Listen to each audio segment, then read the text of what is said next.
Student, अब हम learning का आगे का भाग, अब हम अधिगम के नियम पढ़ेंगे। काफ़ी इम्पोर्टेंट टॉपिक है ये भी, बीएड फर्स्ट ईयर के लिए भी और कंपटीशन एग्ज़ाम के लिए भी।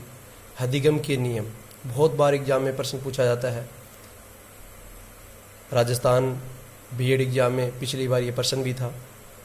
तो देखिए, अधिगम के नियम यानी अधिगम के नियम दो प्रकार के होते हैं स्टूडेंट। एक होता है मुख्य नियम, एक होता है गौण नियम स्टूडेंट। एक मुख्य नियम और एक गौण नियम। मुख्य नियम जो होते हैं स्टूडेंट वो तीन प्रकार के होते हैं। देखिए, मोटा मोटी बता रहा हूँ एक बार। तत्परता का नियम, अभ्यास का नियम और प्रभाव का नियम, ठीक है। और गौण नियम जो होते हैं वो स्टूडेंट 5 प्रकार के होते हैं। तो देखिए, अब हम इसको डिटेल से पढ़ना शुरू करते हैं। अधिगम के जो नियम है, पहला मुख्य नियम हम करते हैं। मुख्य नियम जो है वो क्या है, प्राइमरी जो लॉ है वो क्या है, तत्परता का नियम। यानी तत्परता का नियम क्या है? तत्परता का नियम यानी पहला क्या है, तत्परता का नियम। दूसरा क्या है, अभ्यास का नियम। अब अभ्यास का जो नियम है स्टूडेंट, ये 2 प्रकार का नियम होता है, उपयोग का नियम, अनुपयोग का नियम। और फिर आता है तीसरा, प्रभाव का नियम। प्रभाव का जो नियम है स्टूडेंट वो अपने आप में क्या है, 2 प्रकार का है। एक तो है कोई भी प्रकृति का नियम। अब कोई भी प्रकृति जो है स्टूडेंट वो 2 प्रकार की होती है, संतोष का नियम और असंतोष का नियम। और ये है स्टूडेंट अगला दूसरा जो प्रभाव का नियम, जो दूसरा नियम था वो आदर्श का नियम। अब देखिए स्टूडेंट, जो सेकेंडरी जो लॉ है यानी गौण जो नियम है वो क्या है, बहु अनुक्रिया का नियम। पहला मानसिक स्थिति का नियम, तीसरा आंशिक क्रिया का नियम, चौथा सादृश्य का नियम और 5वां साहचर्य स्थानांतरण का नियम। देखिए स्टूडेंट, ये तो था हमारा एक डायग्राम, यानी अधिगम के नियम को समझने के लिए, अपने पॉइंट को सजाने के लिए। तो ये एक डायग्राम था। और अब देखिए इनको एक एक करके हम समझेंगे। सबसे पहला नियम था, प्राइमरी जो लॉ था यानी मुख्य जो नियम था, उसका पहला है तत्परता का नियम। तत्परता का नियम देखिए, इसमें इच्छा शक्ति व संकल्प शक्ति को महत्व दिया जाता है। इसमें इच्छा शक्ति व संकल्प, तत्परता का जो नियम है इसमें इच्छा शक्ति व संकल्प शक्ति को महत्व दिया जाता है। ये एग्जाम में भी प्रश्न पूछा गया है कि बताइए तत्परता के नियम में किसको महत्व दिया जाता है, इच्छा शक्ति व संकल्प शक्ति।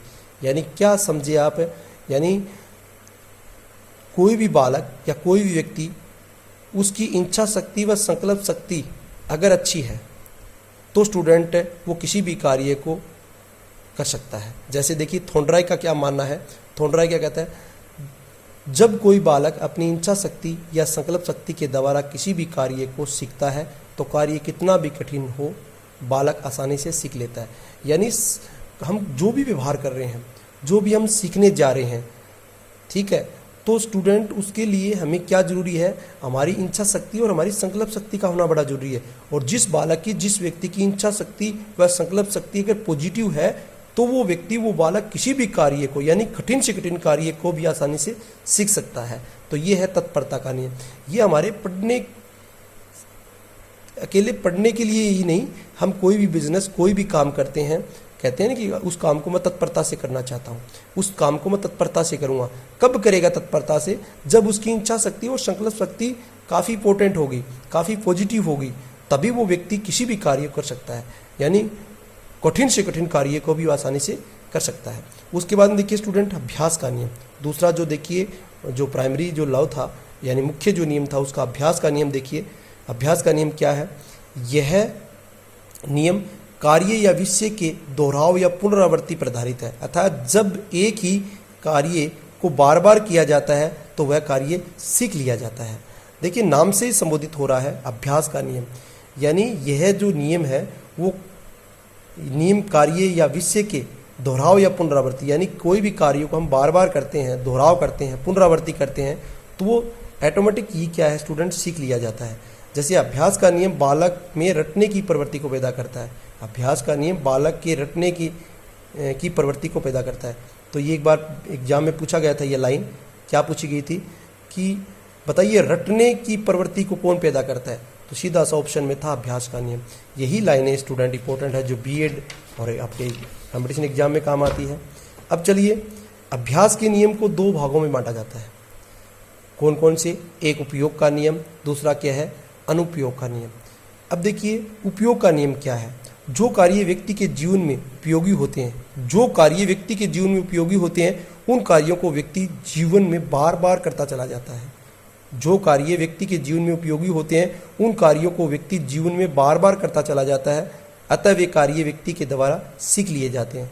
सीधी सी संभाविक बात है स्टूडेंट, जो कार्य हमारे लिए उपयोगी होते हैं उन कार्यों को हम जीवन में बार बार पर डे बार बार करते हैं और बार बार करते हैं, तो वो कार्य हमारे द्वारा सीख लिए जाते हैं। और अनुपयोग का नियम क्या है? जो कार्य व्यक्ति के जीवन में उपयोगी नहीं होते, उन कार्यों को व्यक्ति जीवन में नहीं सीखता है। आगे देखिए स्टूडेंट, मुख्य जो नियम था उसका तीसरा पार्ट, प्रभाव का नियम। प्रभाव का नियम क्या है? यह नियम दंड व पुरस्कार को महत्व देता है। इसे दो भागों में बांटा जाता है। एक तो है कार्य की प्रकृति का नियम, प्रभाव। देखिए कुछ कार्य ऐसी प्रकृति की होते हैं जो अधिगम की मात्रा, क्षमता, प्रभाव को बढ़ा देता है, और कुछ कार्य ऐसे होते हैं जो अधिगम की मात्रा, क्षमता, प्रभाव को घटा देते हैं। इसे दो भागों में बांटा जाता है। जैसा कि मैंने पहले डायग्राम में बताया कि इसके दो पार्ट होते हैं। जैसे पहला इसका पार्ट क्या है स्टूडेंट? संतोष का नियम। यानी क्या है? संतोष का नियम। अब देखिए जिन कार्यों को करने से व्यक्ति को मान सम्मान मिलता है, पद प्रतिष्ठा मिलती है, शांति मिलती है, सुख मिलता है, संतोष की प्राप्ति होती है, उन कार्यों को व्यक्ति अपने जीवन में बार बार करता चला जाता है। बिल्कुल सही बात है। अगर जिस आदमी को, जिस बालक को किसी कार्य को करने में सम्मान मिले, मान मिले, पद प्रतिष्ठा मिले, शांति मिले, सुख मिले, संतोष मिले, तो वो व्यक्ति बार बार करेगा, और बार बार करेगा तो स्टूडेंट वो कार्य सीख जाएगा व्यक्ति। उसके बाद देखिए स्टूडेंट, असंतोष का नियम। जिन कार्यों को करने में व्यक्ति को दर्द मिले, दुख मिले, संकट मिले, असंतोष मिले, मान सम्मान, पद प्रतिष्ठा में कमी आए, तो व्यक्ति उस कार्य को दोबारा नहीं करना चाहेगा, अपने जीवन में दोबारा नहीं करना चाहेगा। तो ये असंतोष का नियम है स्टूडेंट। काफ़ी अच्छी लाइनों के माध्यम से, काफ़ी अच्छे नियम के माध्यम से मैंने बताया आपको। तो देखिए मैंने एक पहला ही बताया था कार्य की प्रकृति के नियम। यानी कुछ कार्य ऐसे होते हैं जो हमारी प्रभाव क्षमता, हमारी मात्रा, अधिगम की जो मात्रा होती है, क्षमता होती है, प्रभाव क्षमता होती है, उसको बढ़ा दिया जाता है, बढ़ा देते हैं। और कुछ कार्य ऐसी प्रकृति के होते हैं जिनके माध्यम से हमारी प्रभाव क्षमता, हमारी मात्रा घट जाती है। जैसा कि संतोष का नियम और असंतोष का नियम। संतोष के वो होते हैं कार्य जिनको करने से हमें सुख मिले, मान सम्मान मिले, पद प्रतिष्ठा मिले, तो उस काम को हम बार बार करना चाहेंगे। और जो कार्य हमें दुखदायक हो, संकट मिले, मान सम्मान पद प्रतिष्ठा में कमी आए, हमें दंड मिले, तो स्टूडेंट उस कार्यों को हम बार बार नहीं करना चाहेंगे अपने जीवन में। तो ये असंतोष का नियम स्टूडेंट। उसके बाद में देखिए स्टूडेंट, मुख्य नियम का दूसरा जो पार्ट है प्रभाव के नियम का, आदर्श का नियम बच गया। आदर्श का नियम क्या है स्टूडेंट, समझिएगा। वैसे तो प्रत्येक अवस्था में कोई न कोई आदर्श बालक या व्यक्ति को प्रभावित करता ही है, लेकिन आदर्श के निर्धारण की अवस्था किशोरावस्था को माना जाता है। ये भी एग्जाम में उठा था एक बार प्रश्न।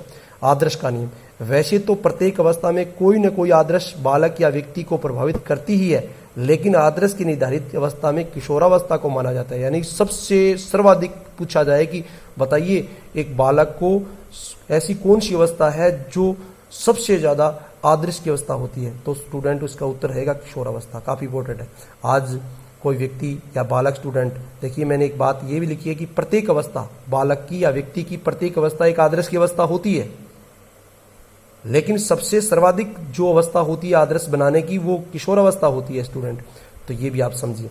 ये क्या होता है आदर्श? आदर्श का मतलब होता है स्टूडेंट श्रेष्ठ। आदर्श का अर्थ की बात करें तो क्या होता है? श्रेष्ठ। यानी हम क्या करते हैं अपने कार्य को करने के लिए, अपने व्यवहार को अच्छा रखने के लिए, अपने दृष्टिकोण को अच्छा रखने के लिए हम क्या करते हैं, एक अपने जीवन में किसी न किसी को आदर्श बनाते हैं। यानी एक शिक्षक बनना है मुझे, तो मैं किसी अच्छे जो आदर्श व्यक्ति है, आदर्श अध्यापक है, उसको मैं अपना आदर्श बनाऊंगा, उस जैसा व्यवहार करूंगा, उस जैसे कपड़े पहनने पसंद करूंगा। तो ये ऐसा करने